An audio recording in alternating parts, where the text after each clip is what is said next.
Curd rice இருக்குது இல்லையா, அது எடுத்துகிட்டு போவாள். மத்தியானம் ஏன்னா லன்ச் டைமில் வந்துடுறதுனால அவங்க வந்து மோஸ்ட்லி இது மாதிரி டிஃபன் மாதிரி தான் கொடுப்பேன் நான் எப்போவுமே அவளுக்கு.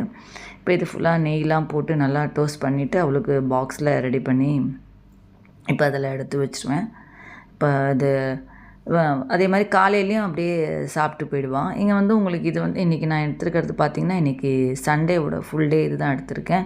இங்கே வந்து மண்டே அங்கே ஊர்லலாம் எப்படி மண்டேலேருந்து ஃப்ரைடே வரைக்கும் ஸ்கூல், ஆஃபீஸ் இந்த மாதிரியும் இங்கே வந்து சண்டே டு தேர்ஸ்டே ஃபுல்லாக எல்லாமே இருக்கும். ஸ்கூல், ஆஃபீஸ் எல்லாமே. ஃப்ரைடே, சாட்டர்டே ஃபுல்லாக உங்களுக்கு இங்கே லீவு தான், ஸ்கூல், ஆஃபீஸ் எல்லாமே. இப்போ இந்த ப்ரெட்டை நல்லா ஃபுல்லாக கட் பண்ணி அவளுக்கு பாக்ஸில் வச்சுட்டேன். அந்த சின்ன பாக்ஸில் வந்து உங்களுக்கு மிக்சர் இருக்குது இல்லையா, அதை வந்து வச்சுட்டேன் நான். அது அவளுக்கு இது பாக்ஸ் ரெடி பண்ணிட்டேன். இப்போது அவளுக்கு ஏர்லி மார்னிங் ஸ்கூலுன்றதுனால கொஞ்சம் சீக்கிரமாக எழுந்து ப்ரிப்பேர் பண்ணிவிட்டு இப்போது அது பேக்கில் வச்சிடுறேன்.